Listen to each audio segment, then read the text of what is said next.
How's it going, Oh, Joe? good. Good, All right. good, good, good, good.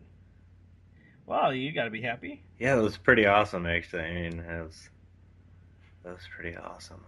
Very not cool. only, like, I was listening to most of the game, but then, like, on MLB, that at Bat app, like, Yeah. whenever they have a no hitter, they do live look-ins with the video. So I don't pay for the video because I'm not a idiot who's going to pay to not be able to see my preferred team or even Right. the other team in my city. I couldn't even watch them if I paid for the video. But anyhow, they give you the live look in, and with something like a no hitter, it's like they'll stick with it until there's, until there's Till an it's over. end, until there's a no Yeah. hitter. If there's a hit, they'll stop giving you the live look in.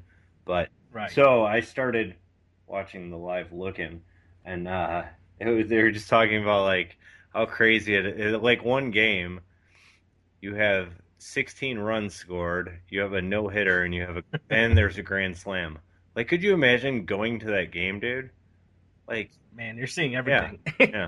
It would suck if you're a Reds fan, though. Right. But Yeah. it sounded like the crowd was predominantly Cubs people, and a lot of they always get the travelers. Although I do have to say that the Sox travel well too.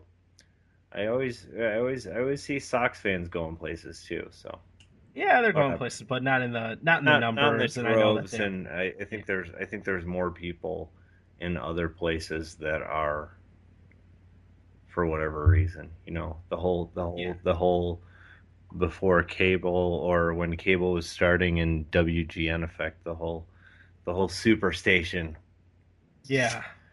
Oh, I knocking miss out those of the days. park. But yeah, it was definitely fun. So watching it down the stretch was fun. I mean whatever you think, like whatever stuff this guy's throwing right now, like nobody can touch it. You know what I mean? So Yeah. it it's I don't know. I think that there's some pretty nasty pitching going on so far, and I don't want to, you know, just talk about Jake Arrieta, but there's like, the other side of town, dude. Chris Sale's like absolutely nasty and just cruising, and it's like he's an automatic win for them. Seemingly, yeah. Well, He's. at this point, Yes. we know we have a whole season, but so far so good for both sides of town, right? Well, Yeah, it's been an exciting April. ident Jeez, yeah, they got my. identical records. I don't always catch up with it. I mean, come on, who can keep up with baseball That's what. standings? I mean, I know Just you keep it your own team, but you know, well, it's pretty much it's all, you know. At this point, it's as far as I'm concerned, it changes every day. It's not even worth looking at right now. well, But the whole crazy concept is it's like it's only so the Cubs are 12. The Cubs have played 16 games. They're 12-4, and the Sox have played 16 as well, and they're 10-6. yeah, So I don't know. It's such a small size. It's be interesting to see, but the early signs show that uh, Drake LaRoche was of no help to this team, and it was probably in their best interest that they got that taken care of. You know, maybe that was the key right there. But whatever the case, I mean, I forget where I heard it, but I heard it summed up like maybe they had some of these guys that they signed in addition to the guys that they signed last season, and were like, hey, what's exactly going on here? Because yeah, this is weird and it needs to stop. And I'm sure they used much more colorful language than that, and they probably didn't sound like, a teenage girl, but um, it looks like it's helped. I don't know. It's not Robin, yeah. so That's certainly not the case. I mean, I don't know. It's fun though. It's exciting. I mean, you know that when one team's good in town, it's at least half exciting. But if it's not your team, it sucks. but if both are good, it's it's not as bad. And what better than to have like competitive baseball going on? Oh, yeah. Albeit it's just April. I get it. It's super early and so much stuff can happen. But it always feels good when your team's doing all right. Yeah, especially when what we're used to typically over the past 8 years or so, 8 9 Exactly. years, when the Blackhawks are not doing that well. No, and the Bulls aren't even in the fucking NBA playoffs, dude. Everybody Yeah, gets in. It's a big party.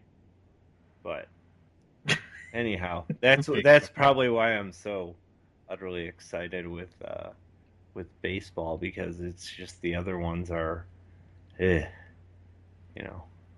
Yeah, no, it's fun. Blackhawks are in let's see, game 5, excuse me, down in St. Louis. No score after one period, and well, at least that's in this point in time for where we're actually at. For you guys, okay, well, decision's already been made. But at The this, game's already been played, but but yeah, it's been, I don't know, it's been stupid. It's been really ugly over the past it's couple of days. stupid. I mean, and that's the only way I can put it. I went to bed during the second period, All or excuse right. me, after the second period of game 4. Ugh, if I could not blow up here. Yeah, at the end of game 4, or at the end of the second period in game 4, the Blues had ended up tying it on. Uh, oh wait, or was it in the? No, no, no. Tarasenko ended up scoring another power play, Uh, and it was like, oh, geez, it almost seems automatic that that's the case.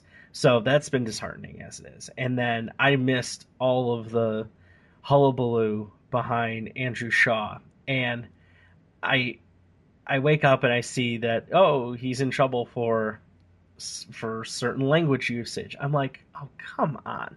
I don't know, because I don't know particularly how to feel about it, because it doesn't specifically affect me.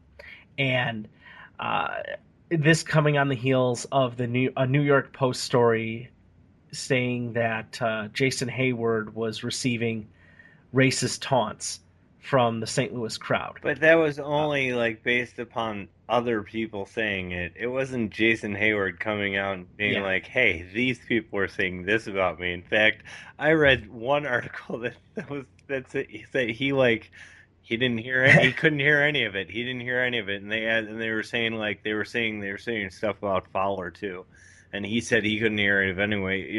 Whatever. They're both these guys are like professionals and they're like, we tone that stuff out. You know what I mean? You don't listen to that. yeah, But whatever the case, I don't know. We live in this crazy world, but emotions run high with whatever happened. People say what they say, and I don't know. How do you tell somebody forget you remember where you are? I don't know. It's got your emotions are running high. I'm not saying that makes anything right, but there's I think I'm with you, and what was said doesn't really affect me, but I don't know if it's, you know, any name calling of any sort. There can never be any good that comes from it. So hmm it's, try to stay away from it. yeah, and I mean, I almost wonder. It feels like, well, he was in the replay box. The cameras are trained on him, and not to say that I'm not by any means excusing what he said. Yeah.